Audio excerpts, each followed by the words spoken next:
Hostel में पूजा करने पर हिंदू लड़के को पीट दिया। कुलपति की गाड़ी पर किया हमला, लगाए सिर तन से जुदा के नारे। भारत विरोधी नारों से गूंजा विश्वविद्यालय कैंपस। प्रशासन चुप, सरकार मौन।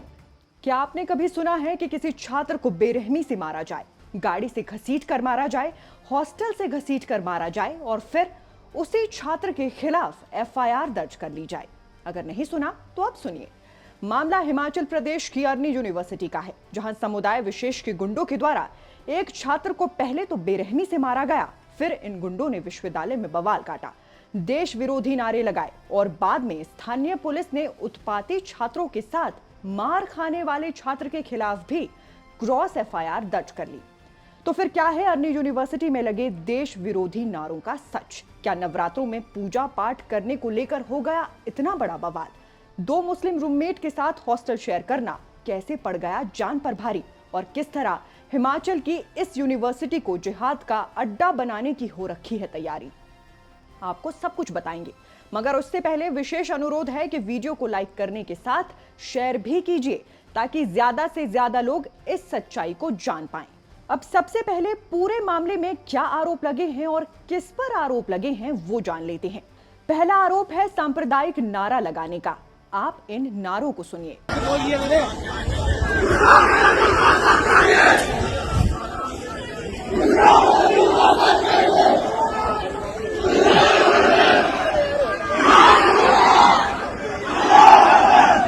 दूसरा आरोप है समुदाय विशेष के छात्रों को नवरात्रों में मां दुर्गा की पूजा करने से आपत्ति।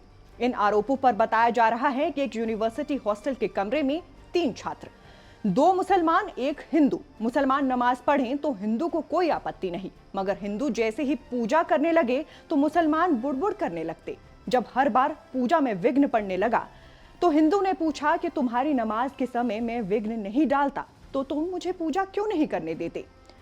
इसके बाद फिर क्या था? वही हुआ जो हमने आपको पहले बताया। छात्र को बेरहमी से मारा गया, हॉस्टल से घसीट कर मारा गया और फिर गाड़ी से घसीट कर मारा गया।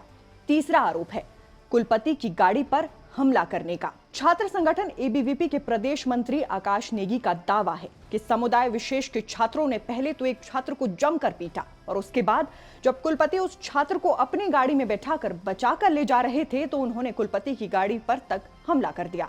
इसके बाद 60 से 70 गुंडों ने इकट्ठे होकर भारत विरोधी नारे लगाए। अब आरोप यही 3 हैं और आरोपी कई सारे।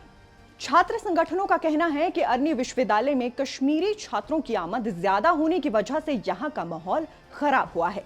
ये छात्र एकजुट होकर यूनिवर्सिटी के ग्राउंड में नमाज भी अदा करते हैं और प्रबंधन इनके खिलाफ कोई एक्शन नहीं लेता है। इस बात को लेकर हमारा विश्वविद्यालय प्रबंधन, स्थानीय प्रशासन और प्रदेश सरकार से सीधा सवाल है कि क्या हम पाकिस्तान में रह रहे हैं या फिर बांग्लादेश में, जहां हिंदू समुदाय अल्पसंख्यक हो गया है। 2 दिन पहले की नालागढ़ की खबर है। यहाँ 3 दिनों तक हिंदू समुदाय के लोग इस बात का विरोध करते रहे कि समुदाय विशेष के लोग हमारे सनातन धर्म को गाली दे रहे हैं और सोशल मीडिया पर धमकियां दे रहे हैं, मगर मामला दर्ज किए जाने के बाद भी 3 दिन तक कोई एक्शन नहीं हुआ। फिर चौथे दिन गिरफ्तारी हुई और उन्हें जमानत पर छोड़ दिया गया। हमारे कहने का मतलब सिर्फ इतना है कि बीते साल 2 साल के अंदर हमारे हिमाचल में समुदाय विशेष के लोगों द्वारा किए जाने वाले अपराधों की संख्या बढ़ी है। आज स्थिति ये हो गई है कि नवरात्रों में हिंदू पूजा नहीं कर सकता क्योंकि इस्लाम इसकी आज्ञा नहीं देता। अर्नी यूनिवर्सिटी में छात्र अपने मजहब के हिसाब से उपद्रव कर रहे हैं। आप कल्पना कीजिए, जहां इनकी संख्या सैकड़ों में ही है वहां ये हाल है। अगर यही संख्या हजारों या लाखों में हो तो हिमाचल के हालात कैसे होंगे? हमारी भावी पीढ़ियों का भविष्य कैसा होगा? हम विश्वविद्यालय प्रशासन से मांग करते हैं कि इन कट्टरपंथियों पर कठोर कार्यवाही करते हुए शीघ्र इन्हें बाहर का रास्ता दिखाया जाए। बाकी हिमाचल की जनता को भी विचार करना चाहिए कि हमारा प्रदेश किस दिशा में बढ़ रहा है और ऐसे उपद्रवियों और इस तरह की स्थितियों से कैसे निपटा जाए। बहरहाल इस पूरे मामले पर आपका क्या विचार है, हमें कमेंट बॉक्स में बताइएगा। फिलहाल के लिए बस इतना ही। नमस्कार।